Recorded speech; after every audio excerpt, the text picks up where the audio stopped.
ರಾಜ್ಯದಲ್ಲಿ ಎಲ್ಲಿಯೂ ನಡೆಯದ ಅಕ್ರಮ ದಂಧೆ ಮಾನ್ವಿಯಲ್ಲಿ ನಡೆಯುತ್ತಿದ್ದು, ಈ ಅಕ್ರಮ ದಂಧೆಗಳು ಕಾಂಗ್ರೆಸ್ ಬೆಂಬಲಿತರಿಂದ ನಡೆಯುತ್ತಿದೆ ಎಂದು ಸಾಮಾಜಿಕ ಕಾರ್ಯಕರ್ತ ಸಾಜಿದ್ ಖಾದ್ರಿ ಗಂಭೀರವಾಗಿ ಗುಡುಗಿದ್ದಾರೆ. ಮಾನ್ವಿ ಪಟ್ಟಣದ ಇಸ್ಲಾಂ ನಗರದಲ್ಲಿ ಮಸಾಲ ಪದಾರ್ಥಕ್ಕೆ ಕೆಮಿಕಲ್ ಮಿಶ್ರಣ ದಂಧೆ ಅಲ್ಲದೆ ಮಿಠಾಯಿ, ಲಿಕ್ಕರ್ ಮಾಫಿಯಾ, ತಂಪು ಪಾನೀಯ, ಕಲ್ಲು ಮಾಫಿಯಾ, ಮರಳು ಮಾಫಿಯಾ ದಂಧೆ ನಡೆಯುತ್ತಿದೆ. ಅಂದರೆ ಮಾನ್ವಿಯಲ್ಲಿ ಅಧಿಕಾರಿಗಳ ದುರಾಡಳಿತ ಇದೆ ಎಂದು ಆರೋಪಿಸಿದರು.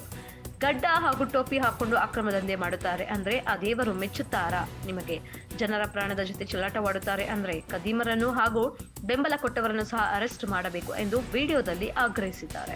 ಮಾನ್ವಿ ಕ್ಷೇತ್ರದಲ್ಲಿ ಅಕ್ರಮಗಳು ಒಂದಿಲ್ಲ ಒಂದು ರೀತಿಯಿಂದ ಅಕ್ರಮಗಳು ಬಹಳ ಆಗ್ತಾ ಇದೆ.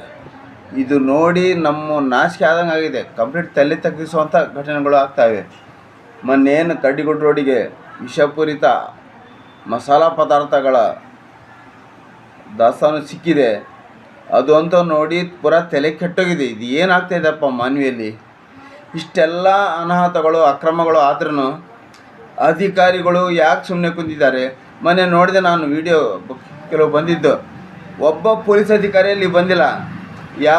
ಆಮೇಲೆ ಯಾವ ಫುಡ್ ಅಧಿಕಾರಿ ಬಂದ್ರೂ ಕಂಪ್ಲೇಂಟ್ ಮಾಡ್ತೀನಿ ಅಂತ ಹೇಳಿಲ್ಲ. ಯಾರು ಲ್ಯಾಬಿಗೆ ಕಳಿಸ್ತೀನಿ, ಅಲ್ಲಿ ಕಳಿಸ್ತೀನಿ ಅಂದರೆ ಎದಕ್ಕೆ ಕಳಿಸ್ರಿ? ಲ್ಯಾಬಿಗೆ ಕಳಿಸಿದ್ರೆ ಅಲ್ಲಿ ಲಂಚ ತಿಂದು ಅದು ವಿಷಪೂರಿತ ಅಲ್ಲ ಅಂತ ಹೇಳ್ತಾರೆ. ಇಮಿಡಿಯೇಟ್ಲಿ ನೀವು ಹಿಡಿಬೇಕಾಗಿತ್ತು, ಅವನಿಗೆ ಅರೆಸ್ಟ್ ಮಾಡೋಕ್ಕಿತ್ತು. ಅವನಿಗೆ ಓಡಲಿಕ್ಕೆ ಅವಕಾಶ ಓಡಿ ಹೋಗಲಿಕ್ಕೆ ಅವಕಾಶ ಮಾಡಿಕೊಟ್ಟಿದ್ದೇ ನಿಮ್ಮ ಅಧಿಕಾರಿಗಳ ದೊಡ್ಡ ತಪ್ಪು.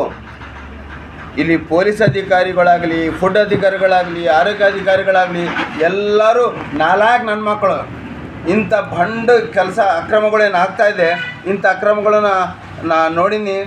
ಆಮೇಲೆ ಇವು ಎಲ್ಲ ರೀತಿಯಿಂದ ಕಲ್ಲು, ಉಸುಗು, ಪ್ರತಿಯೊಂದು ಅಕ್ರಮಗಳು ಯಾವುದೇ ಆಗಲಿ, ಇವತ್ತು ಮಕ್ಕಳಿಗೆ ತಿನ್ನುವ ಮಿಠಾಯಿ, ಕುರ್ಕುರಿಗಳು ಅಂತ ಅದೂ ಮಾನ್ವಿಯಲ್ಲಿ ತಯಾರಾಗ್ತಾಯಿವೆ. ಡುಪ್ಲಿಕೇಟ್ ಲಿಕ್ಕರ್ ತಯಾರಾಗ್ತಾಯಿದೆ, ಡುಪ್ಲಿಕೇಟ್ ನಿಮ್ಮದು ಸೋಡಾಗಳು ತಯಾರಾಗ್ತವೆ, ಆಮೇಲೆ ಅದು ತಂಬು ಪಾನೀಯಗಳು ತಯಾರಾಗ್ತವೆ. ಇದೆಲ್ಲ ಗೊತ್ತಿದ್ದು ಎಲ್ಲರೂ ಮಾಮೂಲು ತಿಂತಾಯಿದ್ದಾರೆ. ಪ್ರತಿಯೊಬ್ಬರಿಗೂ ಮಾಮೂಲು ತಿಂತೈತೆ. ರಾಜಕಾರಣಿಗಳು ತಿಂತಾಯಿದ್ದಾರೆ. ಇವರೆಲ್ಲ ಒಂದೇ ಪಕ್ಷಕ್ಕೆ ಬೆಂಬಲಿಗರು ಎಲ್ಲರೂ. ನಾ ಹೇಳಿದರೆ ಇದು ರಾಜಕಾಂತರ.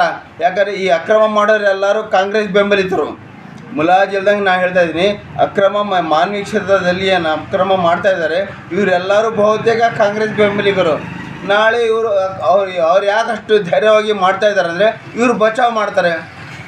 ಕಾಂಗ್ರೆಸ್ಸಿನ ಮುಖಂಡರು ಬಚಾವ್ ಮಾಡೋ ಸಲುವಾಗಿ ಇಂಥೆಲ್ಲ ಅಕ್ರಮಗಳು ನಡೆದಿವೆ. ದಯವಿಟ್ಟು ನಾನು ಹೇಳ್ತೀನಿ, ಇದು ಆದಷ್ಟು ಬೇಗ ಮೊನ್ನೆ ವಿಷಪೂರಿತ ಮಸಾಲ ಏನು ತಯಾರು ಮಾಡಿದರೆ ನೀವು ಅಂಥದ್ದು ಬಹಳ ಅಂಗಡಿಗಳಿವೆ, ಭಾಳ ದಾಸ್ತಾನುಗಳಿವೆ.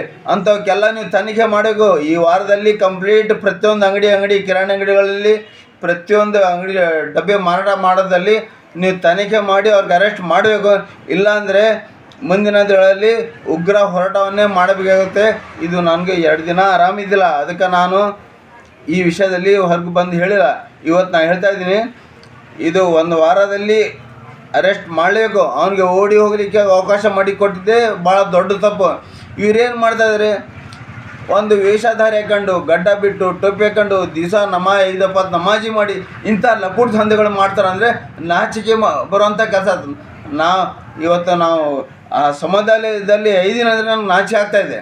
ಇಂಥವ್ರಿಗೆ ಬೆಂಬಲ ಕೊಡೋರಿಗೂ ಅರೆಸ್ಟ್ ಮಾಡಬೇಕು, ಇವ್ರಿಗೂ ಅರೆಸ್ಟ್ ಮಾಡಬೇಕು. ನಮ್ಮ ಮಾನ್ವಿ ಸೌಹಾರ್ದತೆಯಿಂದ ಎಲ್ಲರೂ ಕೂಡಿ ಬಾಳುವಂಥ ಕ್ಷೇತ್ರ. ಇಂಥ ಮಾನ್ಯತೆ ಇರುವಂಥ ಕ್ಷೇತ್ರದಲ್ಲಿ ಇಂಥ ಅಕ್ರಮಿಗಳು ಬಂದು ನೆಲೆಸಿದ್ದಾರೆ ಅಂದರೆ ನನಗೆ ಭಾಳ ತುಂಬ ಬೇಸರ ಆಗಿದೆ. ದಯವಿಟ್ಟು ನಾವು ಪೊಲೀಸ್ ಅಧಿಕಾರಿಗಳಿಗೆ, ಫುಡ್ ಅಧಿಕಾರಿ, ಆರೋಗ್ಯ ಅಧಿಕಾರಿಗಳಿಗೆ ಕೈ ಜೋಡಿಸಿ ನಿಮಗೆ ಬೀಳ್ತೀನಿ, ಆದಷ್ಟು ಬೇಗ ಇಂಥವ್ರೆಲ್ಲ ತನಿಖೆ ಮಾಡಿ ನೀವು ತೆಗೀರಿ.